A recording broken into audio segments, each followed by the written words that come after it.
So, ito na nga po guys. Binastos po ng mga kulang sa pansin, ng mga kulang sa arugang senador ng Australia, itong si President Bongbong Marcos. Titilok talaga ng mga senador na to, no? Hindi ba kayo aware sa salitang professionalism? Or di kaya hindi ba kayo aware sa salitang diplomatic respect? Kung kaya't napakawalang hiya ninyo at napakawalang respeto ninyo. So ngayon guys, pag-usapan natin ngayon tong ginawang pambabastos ng iilang senador. Actually, hindi naman lahat guys. Mabibilang mo lang sa daliring mo yung mga walang utak na senador doon. 3 sila. So, hindi naman karamihan, pero kahit hindi karamihan yan, ang pambabastos ay pambabastos pa din, 'di ba? So, parang pinapahiya nga nila yung yung gobyerno nila na ganito pala yung gobyerno ng Australia, yung mga senador doon, mga tolongges, mga ganon. Masyadong pakailamero Tapos, hindi pa nakontento guys, may pa-placards pa sila.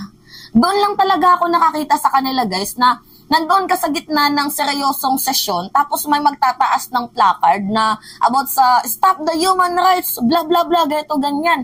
Samantalang dito sa Pilipinas, no, kung mapapansin nyo, kunyari mayroong isang senador na hindi nag-agree sa isang senador, kumaga nagdedebatehan silang dalawa.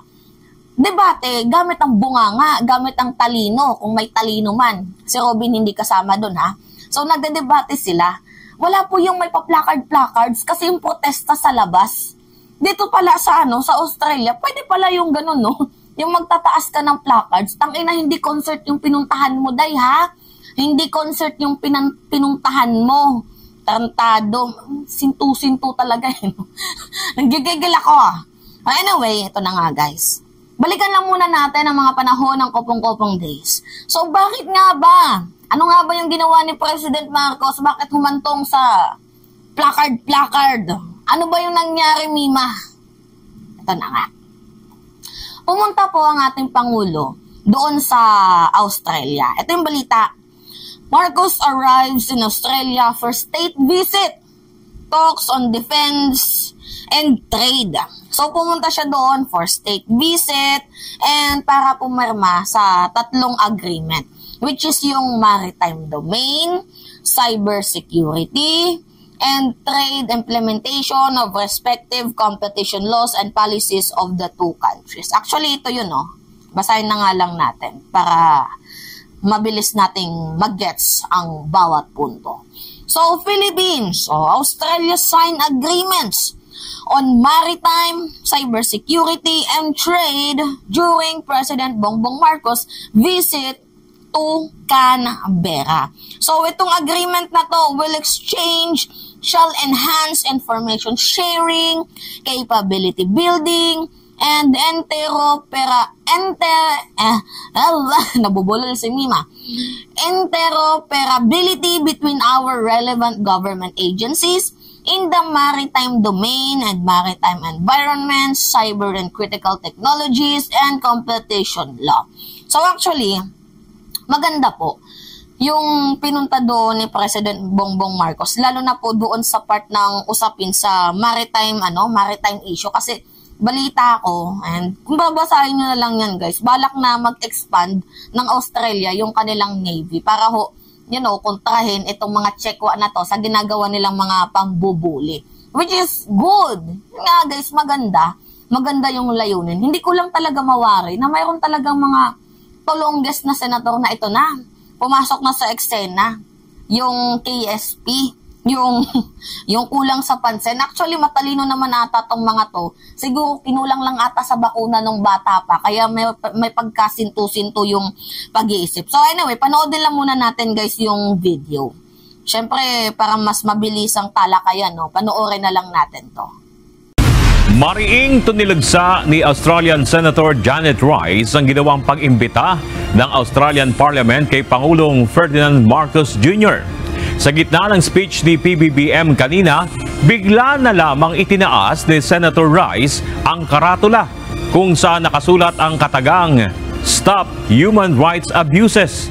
Para sa Australian Senator, isang grave mistake o malaking pagkakamali para sa Australian Parliament na imbitahan si PBBM doon sa kabila ng anyay mga pag-abuso sa karapatang pantao ng mga Pilipino sa ilalim ng PBBM administration, maging ni dating Pangulong Rodrigo Duterte.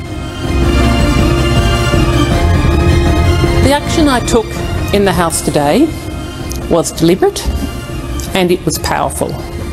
And I did it on behalf of every Filipino person whose human rights have been abused by the government of President Marcos and the government of President Duterte before him.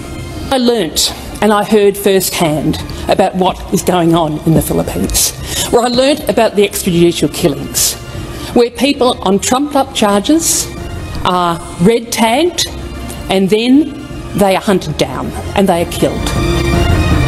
Naniniwala si Senator Rice na tama lamang ang kanyang ginawa at iginiit na handa niyang ipaglaban ng sinumang naaabuso ang karapatang pantao, mapa-Australian o anumang lahi. Bukod kay Rice, tumanggi ring makinig ng speech ni PBBM ang iba pang Australian senators. Kabilang na sila Jordan Steele, John Barbara Pocock at David Shoebridge. Imbis na makinig, mas pinili na lamang ng mga ito na sumama sa protesta ng ilang Pinoy sa labas ng Parliament Office. Tapos yung mga Pinoy na sinamahan nila, guys, yung may mga flag ng CPP, Anak Bayan, yan yung mga tolongges. Kaya, diba, same feather flocks together. Anyway, so ito na nga. Si Janet Rice, aware ba sa salitang professionalism at sa tinatawag na diplomatic respect? Mukhang wala talaga siya nito, guys, eh. You know, lack of professionalism yung pinakita nila sa ating Pangulo. Okay, patulan natin tong sinabi niya na stop the human rights abuses. Bakit si President Marcos? Si Digong yung gumawa nun.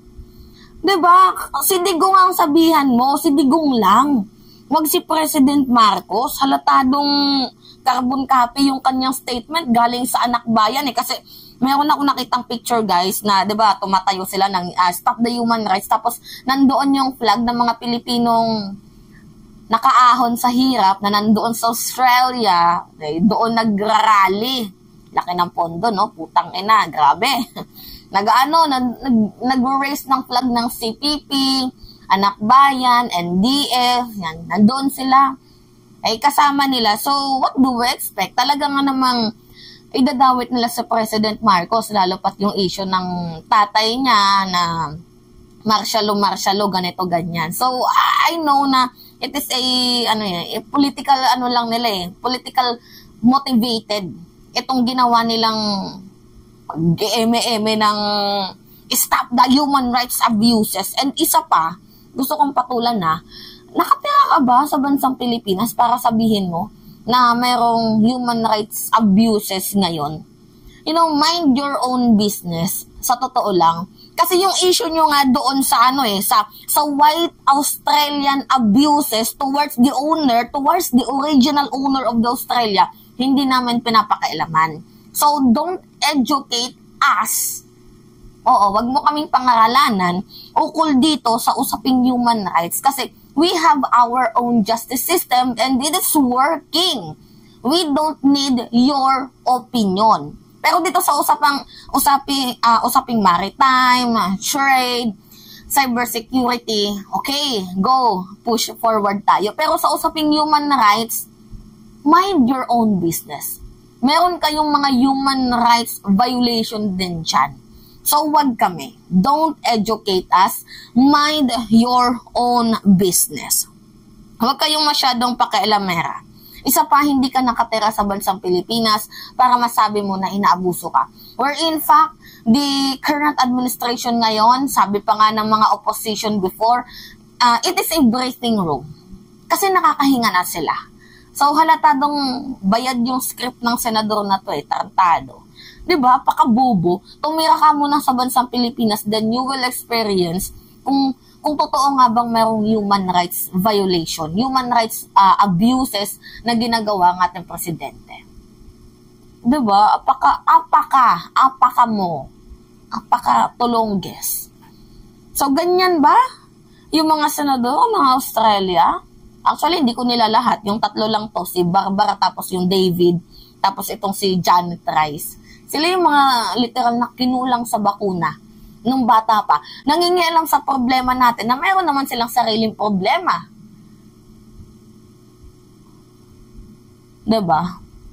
Anyway guys, ano yung comment nyo? Diba dapat mas mariin or mas mararapat na pakailaman nila yung human rights abuses nila kaysa sa human rights abuses ng bansang Pilipinas. Kasi lahat naman na ata ng bansa mayroong mga ganyan.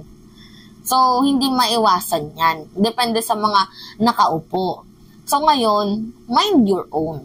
Don't educate us. Kasi kami mga mamamayang Pilipino na nakatira sa bansang Pilipinas, we don't feel any human rights abuses na ginagawa ng presidente. Yun lang. Anyway, yun lamang ho guys. At it's me again, si Mima Alicia nyo, nagbabalik ulit para sa ating panibagong